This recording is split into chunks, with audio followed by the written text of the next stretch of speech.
Voilà, bonsoir à tous et à toutes. On est encore heureux de se retrouver pour célébrer Dieu dans cette soirée louange au travers de nos chants. Puis on aura aussi un temps avec la parole de Dieu quelques instants. Et on veut commencer cette soirée avec ce chant qui nous invite à déposer tous nos fardeaux aux pieds du Seigneur et à marcher dans la joie du Seigneur. Je veux, Seigneur, te dire oui.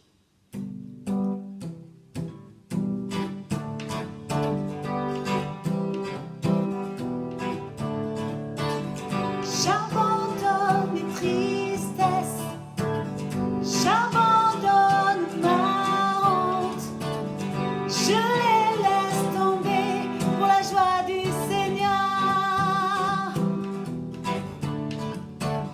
J'abandonne mes souffrances, j'abandonne mes peines, je les laisse tomber pour la joie du Seigneur.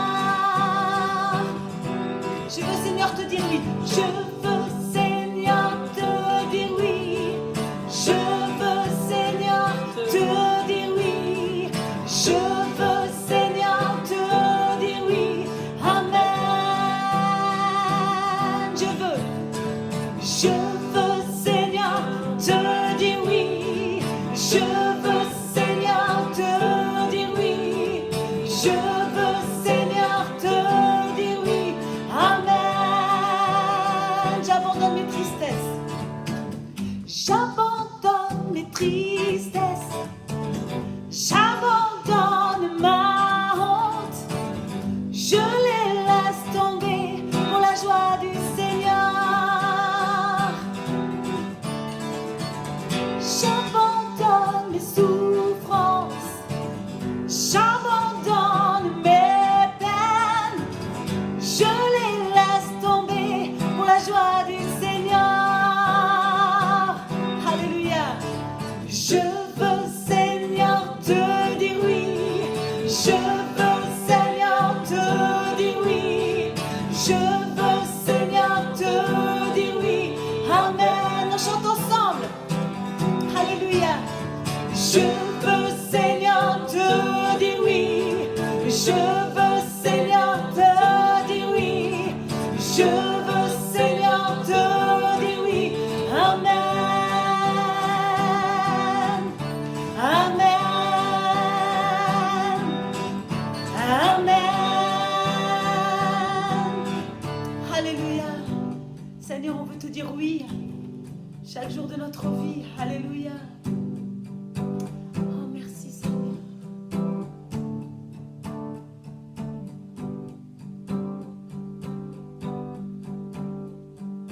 Qui dans la gloire de ton ciel, tu es venu sur terre. Fils aimé du Dieu éternel, tes bras tu as ouvert. Ta grâce a bouleversé le cours de notre humanité. Nous crions ensemble victoire. Christ est la lumière du monde. Que sa gloire recouvre la terre. Puissance infinie qui libère. Son nom est saint. Il est saint. Il est saint. Nous les fils et les filles du roi entendons chaque jour un hymne de gloire et de joie, célébrant son amour.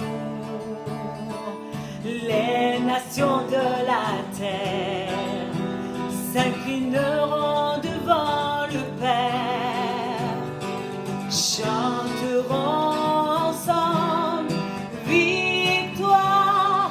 Christ est la lumière du monde. Que sa gloire recouvre la terre. Puissance infinie qui libère. Son nom est saint.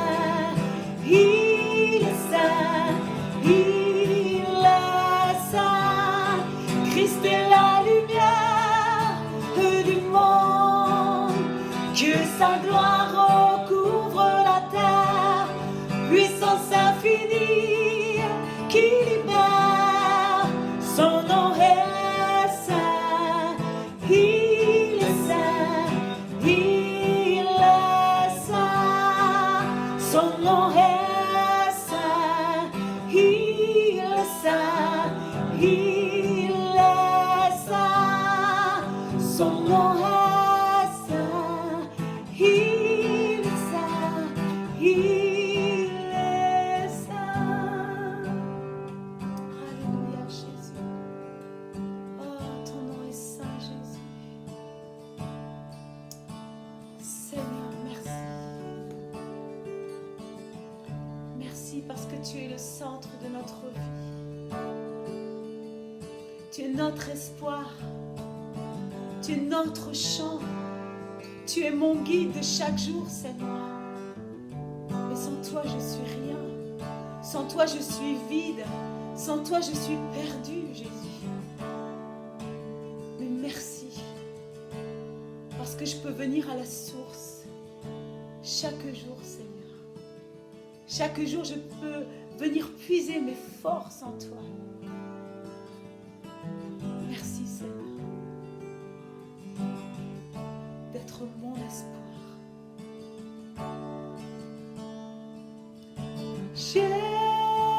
Jésus, sois le centre, sois ma lumière, sois ma source. Jésus.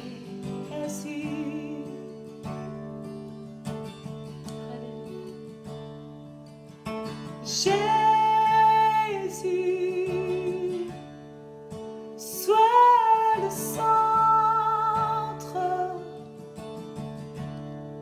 sois mon espoir, sois mon chant. Jésus, sois le feu, Jésus, sois le feu dans mon cœur, sois le vent dans mes voies, sois la raison de ma vie. Jésus, Jésus, Jésus, sois ma vision.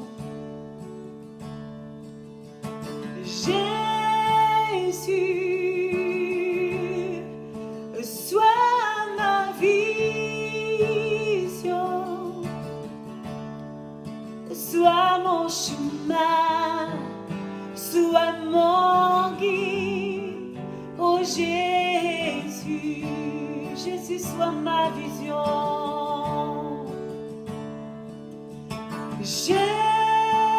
Jésus, sois ma vision, sois mon chemin, sois mon guide. Jésus, sois le feu, sois le feu, oui, dans mon cœur, sois le vent, oui, dans mes voies, sois la raison de ma vie. Jésus, Jésus, sois le feu dans mon cœur, sois le vent dans mes voiles, sois la raison de ma vie. Jésus, Jésus, Jésus, Jésus, Jésus, Jésus.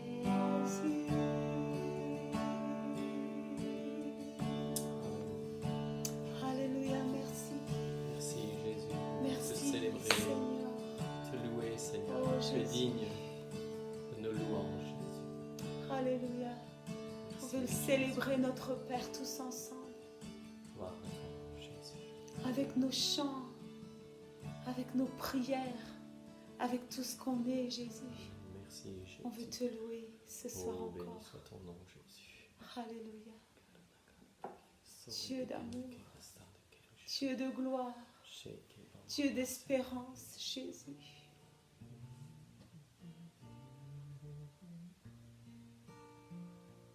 Tu es mon secours, Jésus. Ne me laisse pas, ne m'abandonne pas, Jésus. Ah, Dieu de mon salut. Alléluia.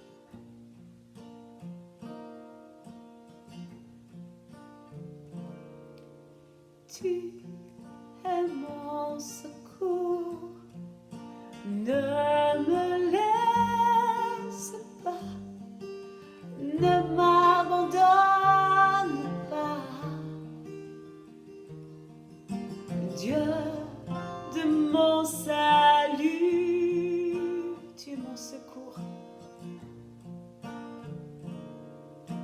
Tu es mon secours, ne me laisse pas, ne m'abandonne pas. Dieu de mon salut,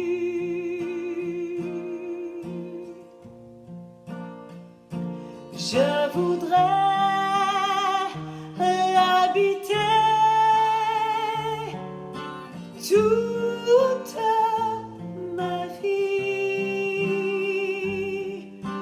dans ta maison, ô Éternel.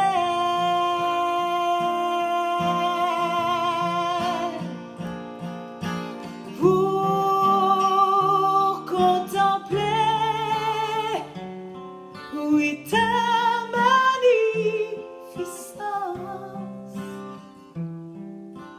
et à jamais t'adorer.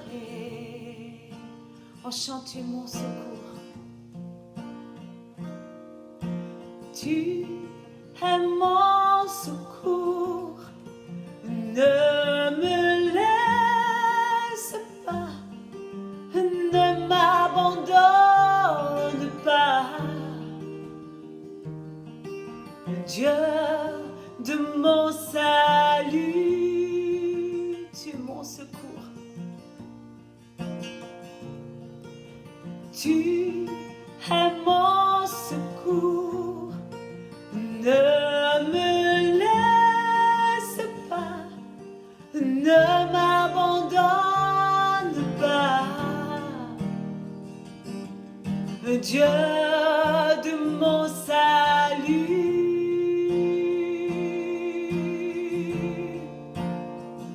je voudrais habiter,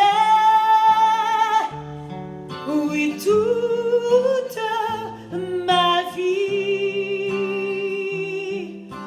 dans ta maison, ô Éternel.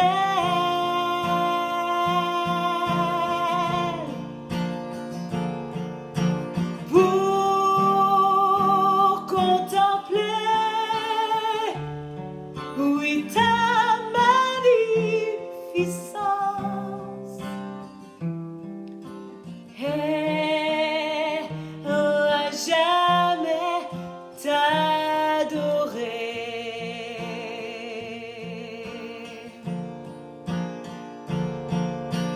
Pour contempler, oui, ta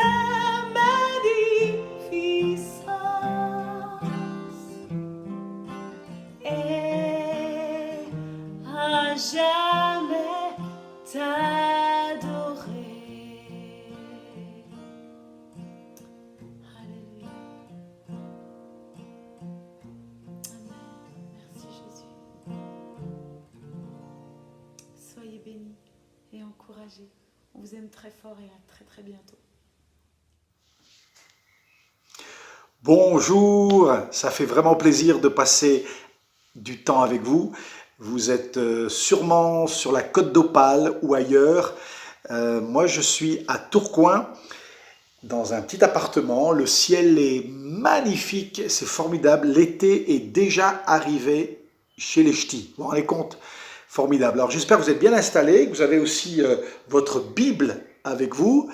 Alors prenez votre temps, allez la chercher, si elle est dans votre chambre, si elle est sur une étagère, on va l'ouvrir ensemble pendant quelques minutes, on va se faire du bien. On se fait d'ailleurs toujours du bien avec la parole de Dieu. Je me suis fait aussi une petite tisane, tisane avec du miel, il n'y a rien de mieux pour la gorge, j'ai même arrêté le café. Donc ça fait du bien de commencer la journée et de la finir en tout cas, avec la Bible et une bonne tisane bien chaude. Pendant que vous cherchez votre Bible pour la lire dans l'évangile de Jean, j'aimerais simplement vous rappeler aussi ce livre. Certains l'ont peut-être déjà lu quand je suis passé à Saint-Paul-sur-Mer.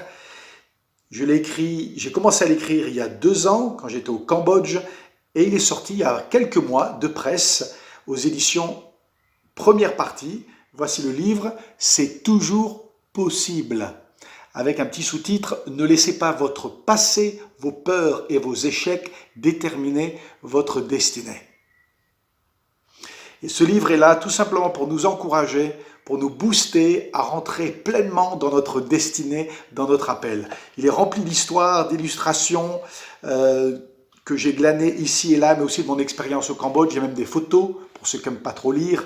Voilà, une petite parenthèse pour vous dire que le livre est disponible. Vous pouvez l'obtenir par la poste. Il suffit d'aller sur le site de Première partie.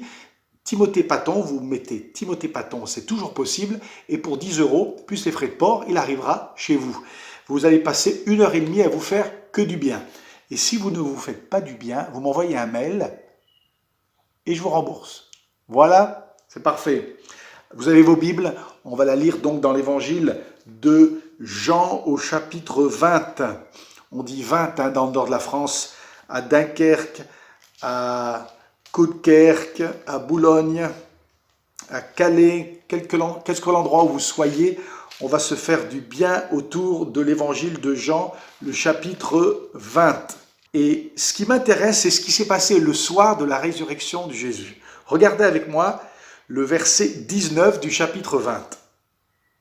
Le soir de ce même dimanche, les portes de la maison où les disciples se trouvaient rassemblés étaient fermées car ils avaient peur des chefs juifs. Et ils se demandent peut-être, est-ce que tout ce que Jésus nous a raconté, est-ce que c'était vraiment la vérité? Et si c'était une fable? Et si on a cru un rêve? Parce que, bon, c'est bien beau tout ce qu'il nous a dit pendant 3 ans, mais à la fin, il a quand même fini sur une croix. Il était sans défense, il n'y a ni Dieu ni ange qui est venu le secourir. Et puis ensuite, ils l'ont mis dans une tombe, il nous a dit qu'il sortirait de la tombe. Alors ils ont peur, ils sont enfermés, et c'est comme si tout leur monde s'est écroulé. Comme beaucoup de monde d'ailleurs à travers le monde aujourd'hui. Leur monde s'est écroulé comme un château de cartes. Et ils sont enfermés, et ce soir-là, le jour de la Pâque, regardez le verset 19, la deuxième partie. Jésus vint alors se présenter au milieu d'eux et leur dit que la paix soit avec vous. Waouh, ça c'est magnifique. Si ça vous remplit pas d'espoir, je ne sais pas ce qui va le faire. Parce qu'au moment où ils s'y attendaient pas, au moment où ils étaient angoissés, ils avaient peur pour leur avenir, à ce moment-là, Jésus, leur ami, est arrivé.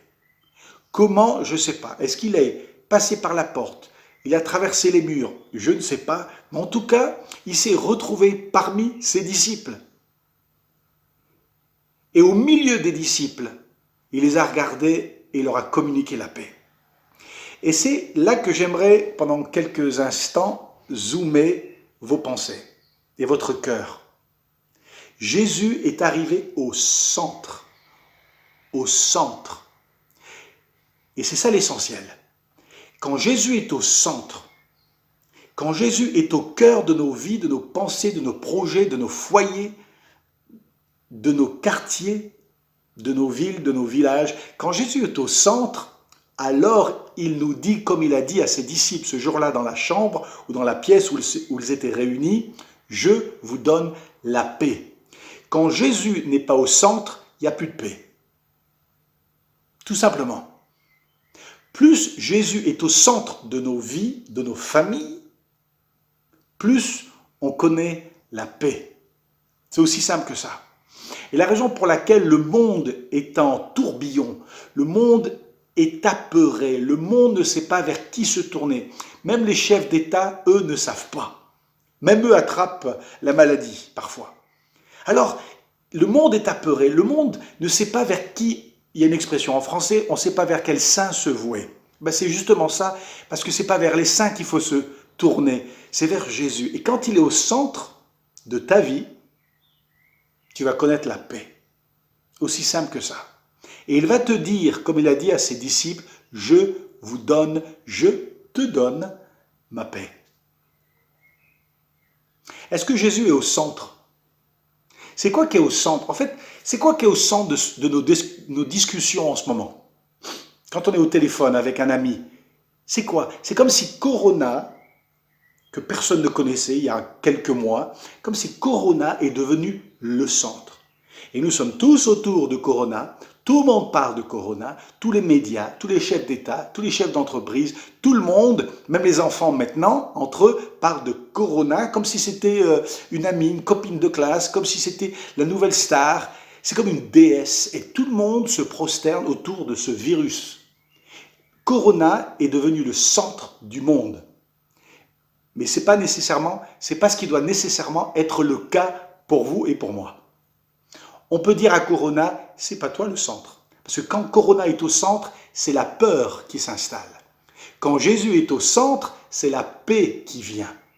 Tout simplement. Comment trouver du temps justement avec Jésus? Comment passer du temps avec Jésus pour que la paix puisse grandir en nous? Eh bien, tout simplement, en prenant du temps tous les jours de qualité avec sa parole. C'est tout simple.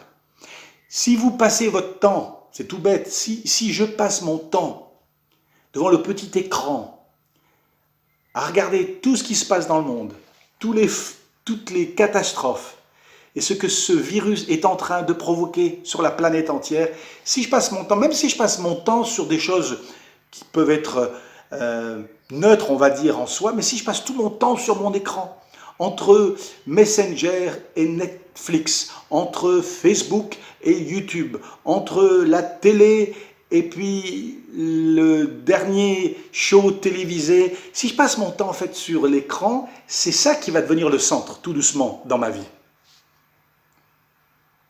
Et si c'est la parole de Dieu, si je retrouve, pourquoi pas passer du temps de qualité alors qu'on est confiné, justement pour passer du temps de qualité autour de la parole de Dieu ou de retrouver le plaisir de lire la Bible et de la méditer. On a une occasion en or pour redécouvrir la Bible et de prendre son temps pour la lire. Pourquoi pas choisir un passage de la Bible ou un livre de la Bible? Pourquoi pas relire l'épître de Tite en détail, par exemple? Pourquoi pas étudier en profondeur le livre de Philémon ou les prophètes? Tiens, Amos, c'est qui Amos? C'est qui ce prophète obscur de l'Ancien Testament? Eh bien, découvrez qui est Amos et découvrez Dieu au travers du message de Amos dans la parole de Dieu. Quand Jésus est au centre, quand sa parole est au centre, il nous donne la paix. Tous les jours, je lis la Bible, comme vous, et ce que j'aime aussi, c'est de lire pendant quelques minutes. Je passe pas mon temps à lire que ce petit livre, mais le voici en anglais, Our Daily Bread, notre pain quotidien. Et puis c'est une petite méditation, vous en avez peut-être d'autres, vous avez peut-être la bonne semence, vous avez peut-être méditation de tous les jours, ou parole du jour de Bob Gass. Moi j'aime ce livret.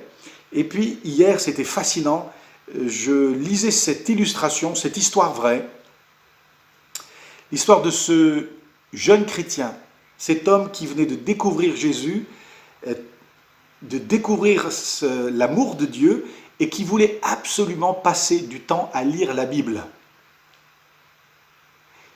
Mais il y a un grand problème. il a perdu sa vue, les 2 yeux, il a perdu les 2 mains pendant une explosion, mais il n'était pas découragé pour autant, il s'est dit, je vais quand même pouvoir trouver un moyen de lire la Bible. Et il a appris qu'il y avait une femme qui pouvait lire la Bible, une femme qui n'avait pas de main comme lui, qui était aveugle, mais qui pouvait lire grâce à ses lèvres les lettres en braille. Vous savez, ces lettres qu'on touche d'habitude avec les doigts pour lire un texte. Elle pouvait, avec ses lèvres, lire une lettre, un mot à la fois, et lire la Bible. Alors il s'est dit, c'est ce que je vais faire aussi. Alors on lui a trouvé une Bible en braille, c'est des grosses livres, des grosses Bibles, des gros livres, des fois plusieurs volumes pour couvrir toute la Bible. Et puis il a mis ses lèvres sur les paroles, sur les lettres en braille. Et il s'est rendu compte qu'il ne pouvait pas, puisque dans l'explosion, un de ses nerfs sur les lèvres avait été endommagé. Alors cet homme, il ne savait plus quoi faire. Alors il a essayé, innovant, quand on veut lire la Bible, c'est fantastique les idées qu'on trouve. Et cet homme s'est rendu compte qu'il pouvait en fait lire la Bible avec sa langue. Alors avec sa langue, il mettait sa langue sur les lettres en braille de la Bible, et c'est comme ça que cet homme a passé du temps avec la parole de Dieu. Alors quand vous et moi, des fois on se dit « Ah, j'ai pas trop envie de lire, il y a un bon film ce soir, où on va passer du temps sur Internet, on va regarder ce qui se passe dans le monde, on va regarder toute une série sur YouTube, il n'y a pas de mal en soi, mais quand on a une excuse, on se dit « Ah, je suis fatigué », souvenez-vous de cet homme. Tout ce qu'il voulait, c'est de passer du temps avec la parole de Dieu, se laisser imprégner de la Bible. Quand la Bible est au centre, quand la parole de Dieu est au centre, quand Jésus est au centre de notre maison, alors il nous donne la paix. Ce qui est intéressant, si vous êtes toujours avec moi, alors pour ceux qui nous arrivent là en cours de route, nous sommes dans l'évangile de Jean, au chapitre 20, on a lu le verset 19, mais ce qui m'intéresse, c'est aussi le verset 26, toujours du même chapitre. Parce que ça nous touche. 8 jours après la Pâque, la résurrection de Jésus, regardez ce qui s'est passé, le verset 26. 8 jours après, les disciples de Jésus étaient de nouveau dans la maison. On s'arrête là, de nouveau dans la maison. Ils sont encore confinés. Ils n'ont peut-être pas d'autorisation pour sortir. Ils ont peur peut-être que la police leur demande ce qu'ils font. En tout cas, ils sont confinés, encore enfermés, 8 jours après. Ils ne sont pas sortis. Ils sont encore là. Pourtant, Jésus est venu 8 jours plus tôt leur donner un message de paix. Mais c'est comme si le message, il est là, mais il n'est pas vraiment descendu dans leur cœur. Et 8 jours après, Jésus revient de nouveau dans la maison et Thomas se trouvait avec eux. Jésus vint alors que les portes étaient fermées encore, se tint au milieu d'eux et leur dit « Que la paix soit avec vous. » Que la paix soit avec vous. C'est comme si parfois Jésus doit revenir pour nous rappeler ce qu'il nous a déjà dit. Parce qu'on a tellement peur, parce qu'on n'est pas convaincu. Et il revient 8 jours après pour dire à ses disciples « Je vous donne ma paix ».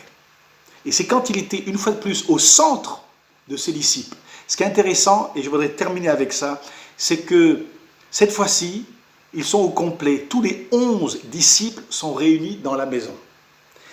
Parce que 8 jours plus tôt, il manquait Thomas. Thomas, celui qu'on dit qui doute. On appelle Thomas celui qui doute. Mais en fait, Thomas, peut-être qu'il était courageux par rapport aux 10 autres. Parce que lui, il est sorti. Il n'était pas dans la maison ce jour-là, le jour de la résurrection. Peut-être qu'il est allé chercher Jésus, savoir ce qui se passe. Il a pris un risque. Peut-être qu'il était en fait Thomas le courageux. Mais en tout cas, ce jour-là, 8 jours après la résurrection, dans la maison se trouvait Thomas. Et c'est comme si Jésus voulait revenir parce qu'il voulait absolument que Thomas aussi entende ce message de paix.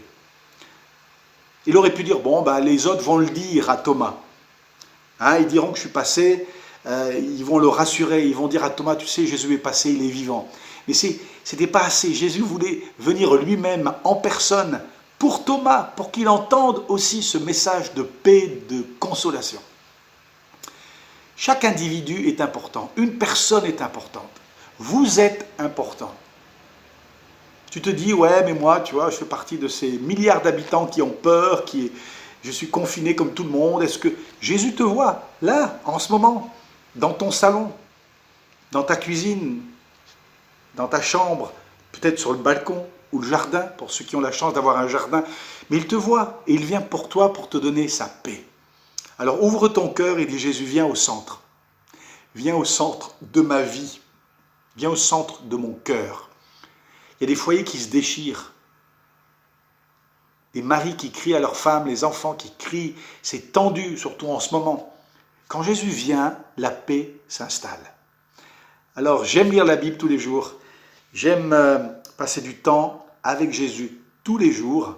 Puis j'aime aussi prier pour ceux qui n'ont pas la grâce que nous avons.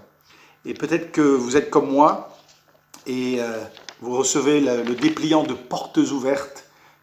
On parlait de portes fermées, portes ouvertes de l'Église persécutée. Et quand vous lisez tous les jours ce qui se passe dans ces différents pays, l'Éthiopie, le Nigeria, l'Irak, l'Inde, et vous voyez comment les chrétiens souffrent dans des conditions terribles depuis des années, on râle moins quand on lit ça. Et l'autre jour, je lisais, vous l'avez peut-être lu si vous le recevez aussi, comment les chrétiens de l'Érythrée, en Afrique de l'Est, un pays dont on ne parle jamais, mais les chrétiens enfermés, pas chez eux, mais enfermés dans des tunnels depuis des années parce qu'ils croient en Jésus. Ils sont enfermés dans des conteneurs très froids en hiver, très chauds en été. Il n'y a pas de fenêtre, on étouffe. L'horreur! Et ils sont fermes dans leur foi. Alors ils n'ont pas l'internet, ils n'ont pas toutes les émissions chrétiennes, ils n'ont pas tout ce qui sort maintenant, même dans le monde chrétien sur internet, ils n'ont pas tout ça.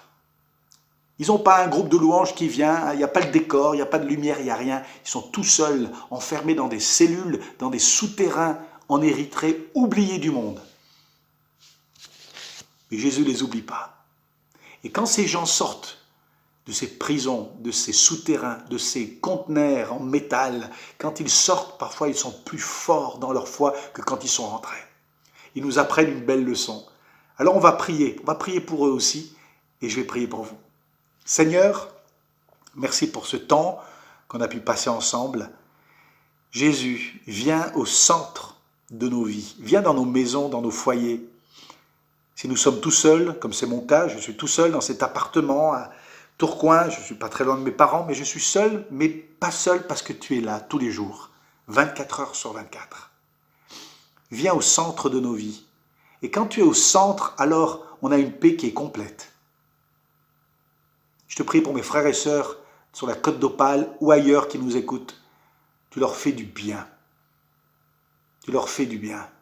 Et je veux prier, Seigneur, en particulier aujourd'hui pour les frères et sœurs dans la foi, persécutés en Érythrée, ce petit pays oublié de l'Afrique de l'Est. Jésus, fortifie tes enfants, enfermés dans des souterrains, qui souffrent, des couples séparés, des pasteurs seuls, alors que leurs femmes, leurs enfants sont seuls à la maison, à ne pas savoir quand est-ce que papa, quand est-ce que leur mari sera libéré. Seigneur, tu les soutiens, tu les fortifies, tu les encourages, et que leur foi soit une leçon pour nous aujourd'hui. Dans le nom de Jésus, merci Seigneur. Amen. Je vous souhaite une très très bonne journée, et puis moi je vais finir ma tisane. À bientôt.